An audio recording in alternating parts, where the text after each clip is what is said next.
Hoje, o nosso programa Empreendedorismo Musical traz uma figura icônica no cenário do empreendedorismo musical brasileiro.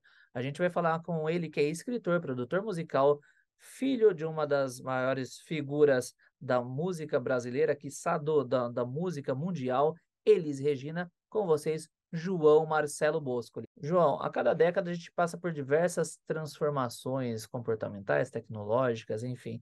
E você é um cara que já transitou entre diversos contextos musicais, além de ter um DNA fortíssimo na música.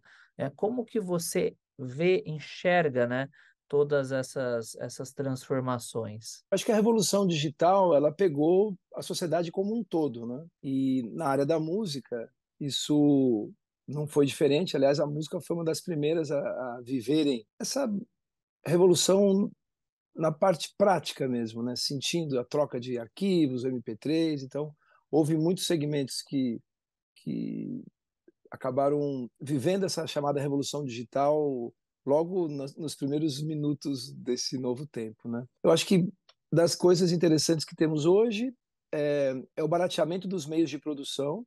Você consegue ter um estúdio sem precisar gastar literalmente milhões de reais, como sempre foi até a virada do século, sobretudo, onde a diferença de um estúdio chamado World Class, né, um estúdio super profissional e tal, com equipamentos caríssimos, caríssimo o estúdio e caríssimos os equipamentos, disso para um estúdio chamado home studio, a diferença nunca foi tão pequena. Então, o ser humano acaba fazendo muita diferença nesse cenário, né? As diferenças são pequenas, ainda existem, evidentemente, mas isso ajudou bastante. Uma outra coisa que eu acho que teve um impacto muito grande é essa possibilidade da autopublicação, né? Isso é inimaginável. Se você voltar 20 anos, 25 anos, você tinha uma intermediação ou uma mediação e você teria no Brasil 8, 9 empresas para você bater na porta e tentar ser lançado ou lançada.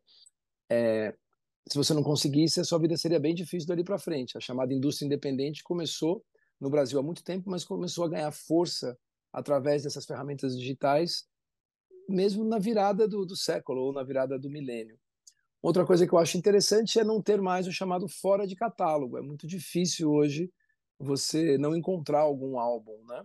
E isso era um pesadelo na vida dos artistas. Você lançava, você ficava ali no plano de lançamento da sua gravadora ou do seu selo durante alguns meses. As lojas tinham um espaço finito, né?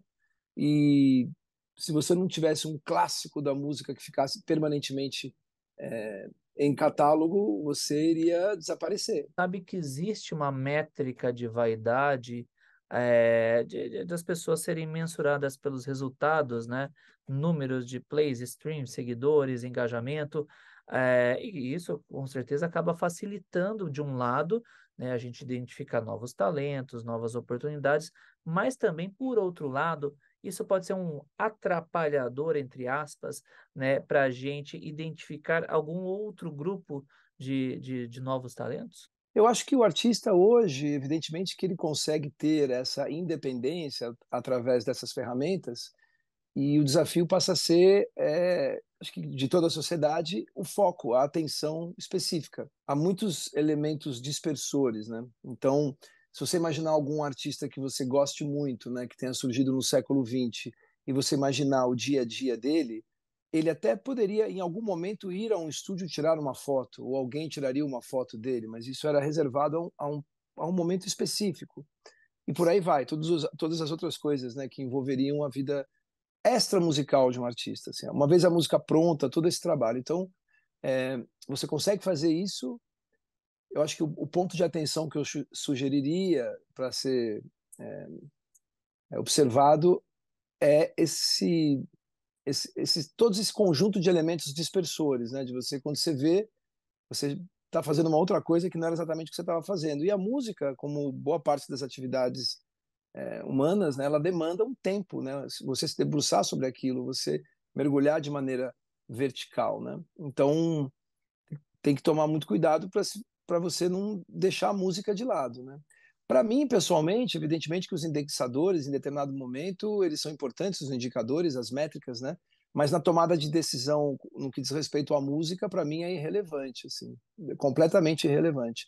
Se o artista tem 4 mil, se tem 40 mil, se tem 50 mil, eu não sinto esse impacto quando estou ouvindo uma música. Eu escuto a música e ponto. E quais são os critérios que você usa para identificar se uma pessoa está apta a ser desenvolvida ou não, né, no cenário artístico, musical? Veja, o que me norteia é a emoção, né? É a capacidade de me emocionar, de eu ficar emocionado com aquilo.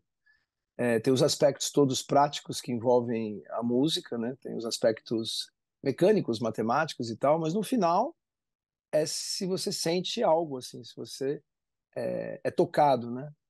Sim. Se aquela música traduziu emoções que estão te tocando em sons, né? Quer dizer, traduziu o amor num acorde, traduziu a angústia num acorde, traduziu a esperança num acorde, né?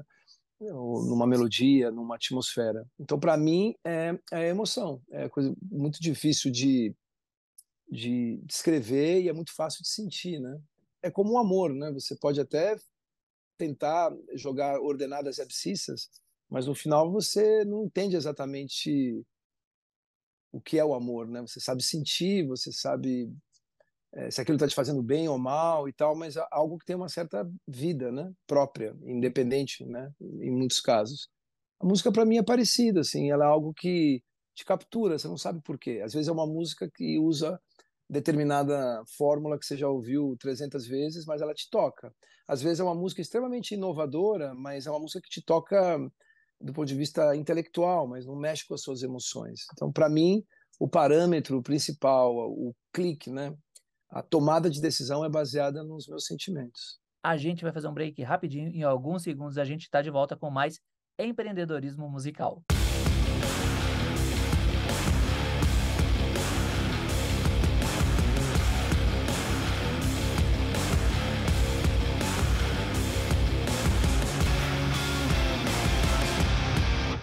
Notícias, informações, cursos e treinamentos de empreendedorismo musical você encontra no nosso site empreendedorismomusical.com.br.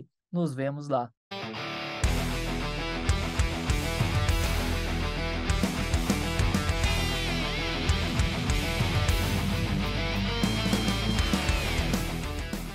Timbres, um mundo do som.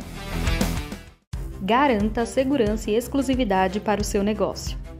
A New Company Marcas e Patentes há quase 3 décadas auxilia empresas a serem exclusivas no mercado. Proteja o seu talento, registre sua marca com a New Company. Voltamos aí à nossa programação agora com mais empreendedorismo musical. Como que você lida com as novas tecnologias disponíveis no nosso mercado? E claro que a gente não vai poder deixar de falar, como que você recebeu a campanha da Volkswagen com a Elis?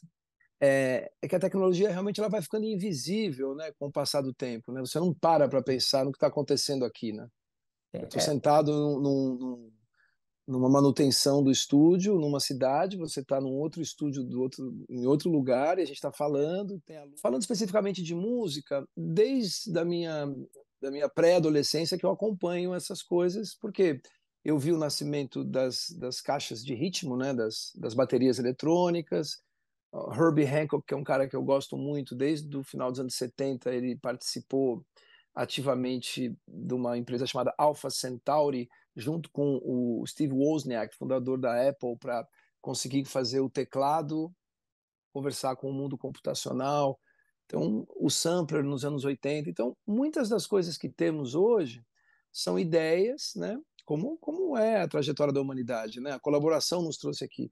São ideias que a gente viu acontecendo, né, no mundo fora do mundo computacional, no mundo tridimensional, e que hoje foram levadas para dentro do computador. Eu acho que tudo isso foi acontecendo de maneira gradativa e, repito, né, todos os softwares, ou quase todos os softwares que vemos, eles conseguem fazer coisas com mais precisão, mas ainda assim são coisas baseadas em procedimentos que já existiam antes, né? Um equalizador, já tem um equalizador faz tempo, né? Só que o tipo de equalização que você consegue fazer hoje, em tempo real, antecipando coisas e tal, isso acabou ficando muito sofisticado. O que eu sugiro é que todo mundo, quando se debruce sobre uma determinada ferramenta, um software, alguma coisa, é que dê um tempo para si e para a tecnologia e dê uma estudadinha de onde veio. Porque às vezes quando você descobre de onde veio, as coisas ficam mais claras, né? Os fundamentos ficam mais claros. Com relação à campanha, eu fiquei muito satisfeito com o resultado, porque a única coisa que realmente tem de importante para mim é a divulgação do nome da Elis. E foi muito bem isso. Teve em 24 horas, nas primeiras 24 horas, uma audição, uma audiência que demoraria 23, 24 dias para ser atingida. E bateu 20 milhões de pessoas ouvindo em poucos dias, assim. E ela foi para um patamar, deu um salto e não recuou, ficou nesse lugar. E a quantidade de pessoas que não ouviriam a Elis em determinado momento ali, acabaram ouvindo, isso foi positivo. Eu achei as polêmicas interessantes, claro, né? Depende de quem escreve, depende do tipo de abordagem, mas eu vi textos muito bons, né? Eu acho que é uma campanha que acabou emocionando as pessoas e isso não é algo muito comum em publicidade, você ter essa emoção, né?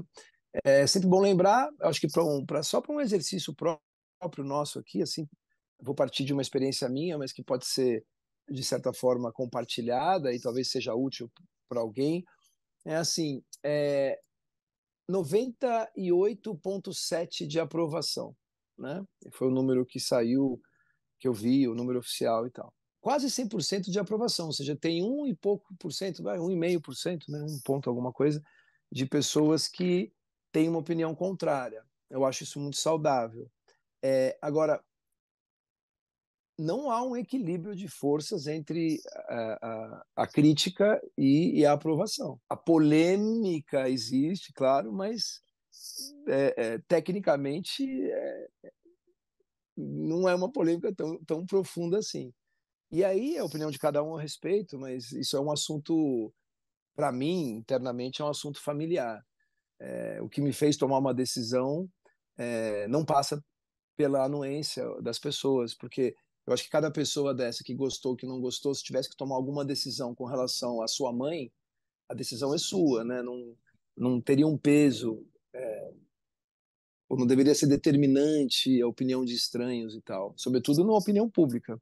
A internet nos propõe algo impossível, sobretudo as redes sociais, que é que todo mundo goste de tudo.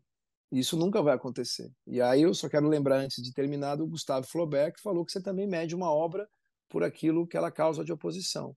Eu vejo muita gente sofrendo muito nas redes sociais por opiniões de pessoas que elas não conhecem e parece que ficam viciadas em voltar e parece quase que uma autopenitência, né? Então é um ponto de atenção, eu creio. Essa foi uma peça publicitária que comoveu muita gente e teve uma repercussão muito linda, assim, mas, assim, ao mesmo tempo, em paralelo, tiveram algumas pessoas que geraram conflito, né?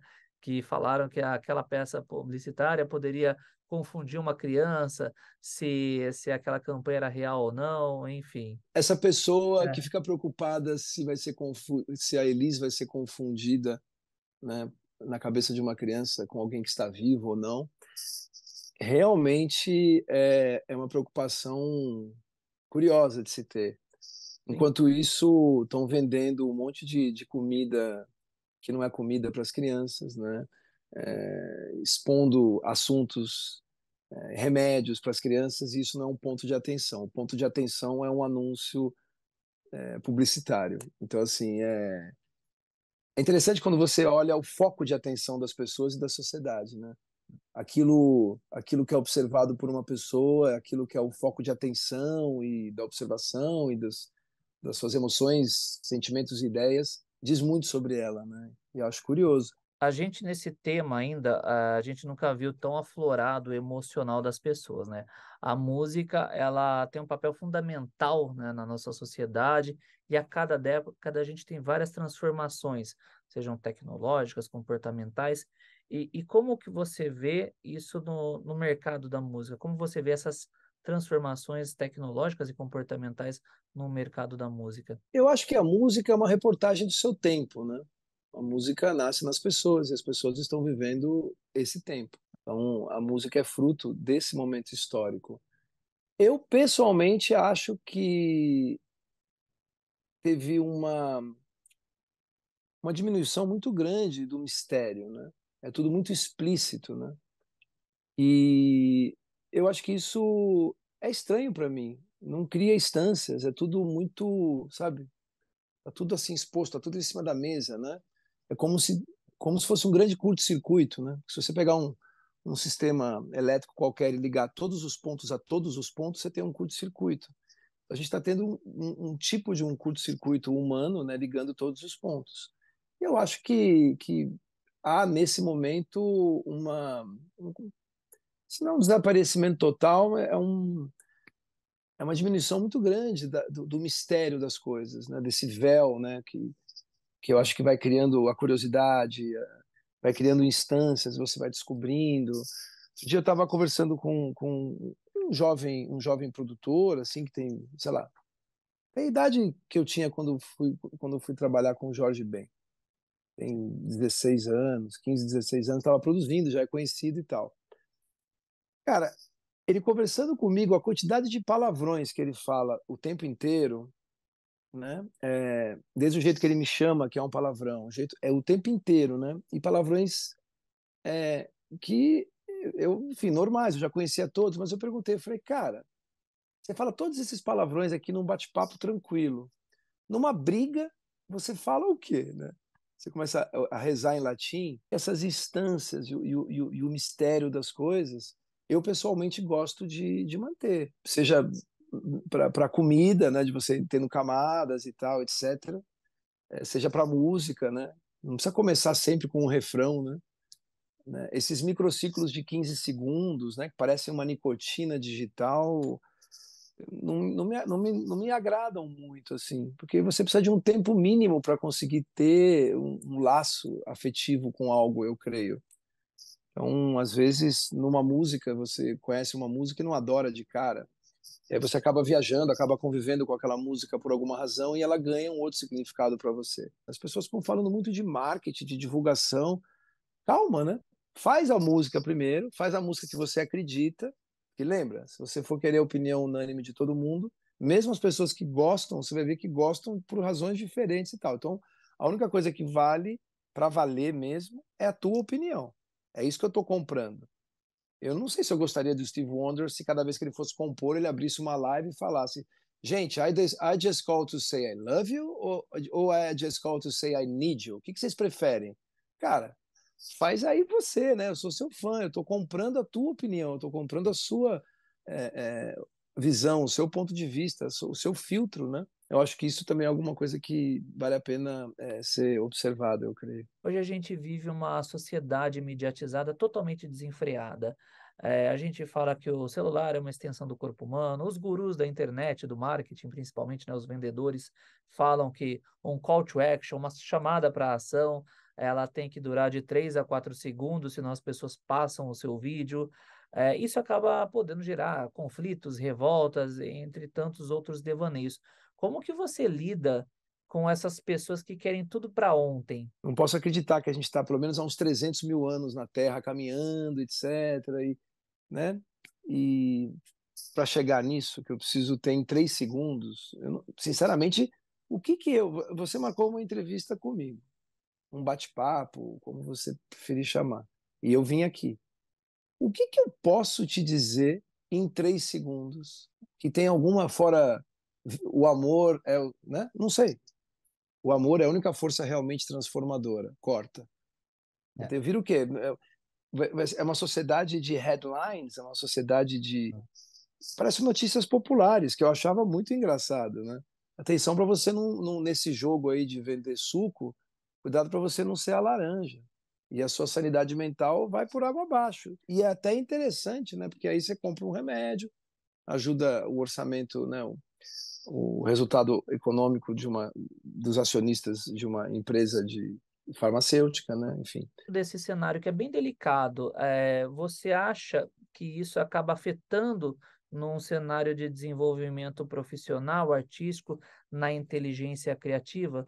Porque, por exemplo, a gente vê um dado, né, uma pesquisa da do Instituto de Neurociência da Universidade de Massachusetts, que fala que pela primeira vez na história da humanidade, os filhos são menos inteligentes que os pais. Isso é muito chocante. Eu trabalho com o MIT, eu escrevo para eles aqui no Brasil o Sim. pilar de Science and Arts, e eu vejo essas pesquisas e são assustadoras.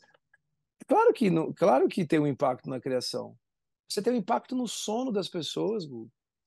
Você tem uma área pequena, depois pode procurar o Siddhartha Ribeiro falando disso, locus cerúleos, um lugar pequenininho Sim. aqui, 10 mil células, fica Estímulo. hiperestimulando uma coisa que você teria 2 ou 3 cliques num dia, 5 numa semana.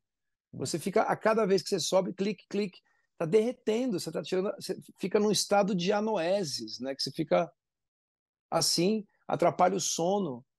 E o sono, cara, o sonho é motor da criatividade, da criação. Você acha que uma hora a gente vai chegar num ponto de saturação dessa vida online, desse universo paralelo, e as pessoas queiram voltar para o presencial? Espero que sim, porque é risível o meta, né? Quer dizer, a gente vai abandonar esse mundo, deixar esse lixo todo acontecendo, as coisas derretendo, morrendo, todo mundo, e você vai colocar um óculos de realidade virtual e ficar num sofá comendo uma coisa que você acha que é comida. Jura? A gente virou uma piada mal feita do Matrix, né? É uma Sim. loucura, as pessoas passam o tempo inteiro olhando para uma tela. As pessoas vão ver um show e elas se colocam dentro de um cativeiro digital, porque elas estão, ao invés de olhar isso, elas se colocam aqui e ficam aqui, como se estivesse num cativeiro olhando o mundo por um buraco. A gente realmente vai virar uma caricatura de civilização, né? Eu acho isso muito estranho. E ainda com esse verniz de modernidade, as pessoas estão gastando 30 mil reais num tênis, cara. O mundo não está resolvido ainda. Você tem 60% do esgoto do Brasil a céu aberto e as pessoas estão preenchendo o vazio existencial comprando um tênis de 30 mil reais. Desculpa, cara. Eu olho com preocupação, né? Não posso ajudar muito, porque eu sou um produtor musical, né? Mas fico muito preocupado com os rumos, né? Muito mesmo. Os problemas se repetem e se amplificam cada vez mais, né? Falou bem, repetem e amplificam. Bom, lá atrás, no o mito da caverna do Platão, tem uma passagem que sugere, né, que diz que a ignorância do homem ela é tão poderosa, a ignorância humana, perdão, ela é tão poderosa a ponto do homem não saber lidar com a sua própria essência.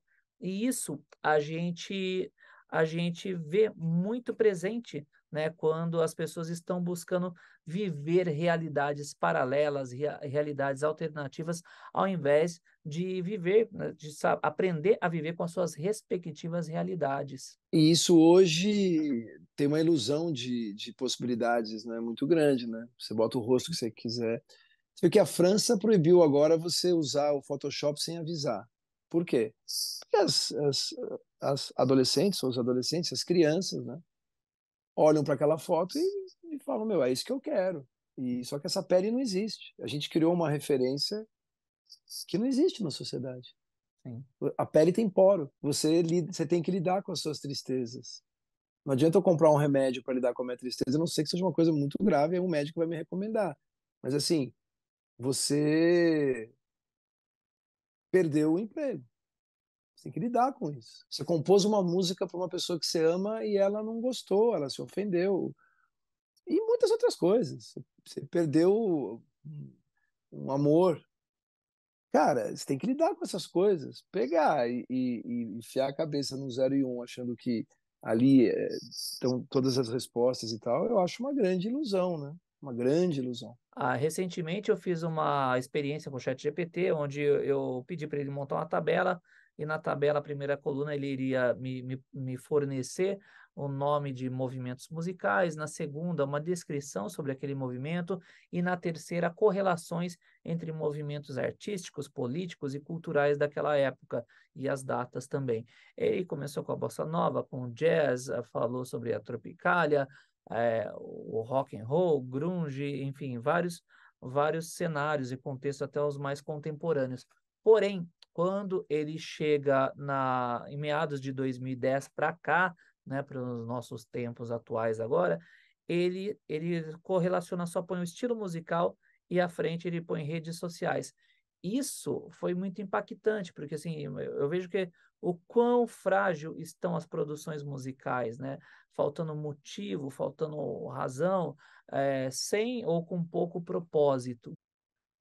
Eu Então, acho que a se não resposta tem. já está dada. É, Evidentemente que esse tipo de coisa é muito legal, né? Você ter uma ferramenta de pesquisa um pouco mais refinada, você achar. É que, veja só, eu uso a internet basicamente para me informar, para ver as coisas, para aprender. Basicamente para aprender. Eu não tenho muito, assim. Eu tenho uma rede social, eu nunca entrei no Facebook, nunca. Nunca entrei. Ah, você nunca entrou? Nunca entrei. Você nunca digitou lá? Não, zero. Eu nunca entrei no Twitter, nunca. Eu abri um Instagram um tempo atrás por uma questão contratual, posto lá porque, enfim, o agente, todo mundo, o pessoal da rádio, da TV, enfim. Mas o tamanho que isso acaba tomando no dia a dia das pessoas me assusta um pouco. a gente vai fazer um break rapidinho, em alguns segundos a gente está de volta com mais empreendedorismo musical.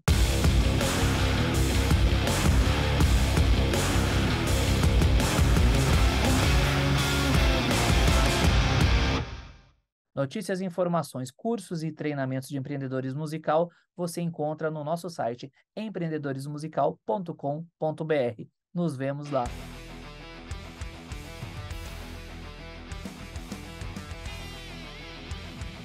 Timbres, um mundo do som.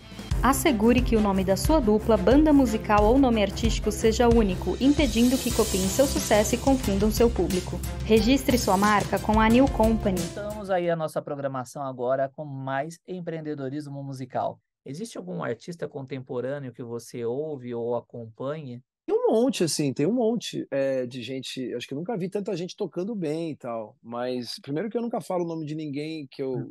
daqui Não, do Brasil, porque me gera um monte de problemas. sim. O lance não é o talento das pessoas, Guga. O lance é se essa época que estamos vivendo vai imprimir algo no tempo. Eu, por enquanto, acho que dessa época o legado é o esquecimento. É lixo, lixo, literalmente lixo, e esquecimento. Essa época é um pigarro na história da humanidade apenas. Que Tropeço. não é como era, também não é como vai ficar. A gente acha tudo fantástico e tal, mas é meio começo da lâmpada, quando a lâmpada começou e tal. Até chegar no que a gente tem hoje vai demorar. E eu quero estar são para poder viver os próximos anos que tenho de vida sem derreter o meu cérebro. Então, assim, de novo, a música é um produto da sua época. A música que tem hoje, ela é um produto desses tempos. Então, assim, se eu acho que vai aparecer alguém nesse tempo agora que tem a comparação com o Paulinho da Viola, ou com os Beatles, ou com Pixinguinha, ou com, sei lá, a Elis Regina, não, esquece. Comendo o que a gente come, bebendo o que a gente bebe, lendo e assistindo o que... Acho muito difícil, né? Mas, como eu disse, né, a culpa não é dos artistas, não é falta de talento, não é isso. É que ninguém faz a coisa certa na hora errada, né, cara? E a hora tá muito errada, eu acho. Acho que o nosso antídoto é o tempo, né? Acho que o tempo vai mostrar, muita gente vai ficar pelo caminho, vai sofrer, mas eu continuo, nada se compara. Ó, um dos momentos mais legais da minha vida, que se eu pegasse todas as experiências que eu já tive e botasse num HD e comparasse com isso que eu vou te falar, não teria como começar a comparação. Foi o dia que eu passei o meu dedo na gengiva do meu filho mais velho e eu senti o serrilhado do dente nascendo. Recentemente eu estive com a minha namorada num restaurante e tinha um garoto na mesa ao lado, uns 4, 5 anos de idade, ele estava muito eufórico, muito exaltado. E o pai simplesmente abriu um iPad e deixou estático à frente do rosto da criança. E aquilo para a gente foi algo muito chocante. E o pai não foi para uma delegacia se explicar, né? Não precisou ir ainda, né? Talvez Ai, ele vá em algum momento, né? Espero que sim, esperamos que sim. porque não pode fazer isso. Sério, sinceramente. Sim. Não sou a favor de um estado policial, pelo amor de Deus, mas não é possível. E se você visse um pai dando um copo de uísque para uma criança de 4 anos, você chamaria a polícia, não chamaria? Claro. Então, por que botando um computador na frente desse jeito que é colocado? Infelizmente, o nosso programa tá chegando ao final, a gente vai ter que encerrar por aqui. Mas Adoramos esse papo super cabeça que vai nos levar a muitas reflexões ainda. Que a gente quer, Obrigado, Gu. e agradeço pelo seu tempo, pela compartilhar tanto conhecimento, tanta experiência especial conosco. Se você quiser assistir essa e outras entrevistas na íntegra, acesse agora e inscreva-se no nosso canal no YouTube, Guga Gonçalves Oficial.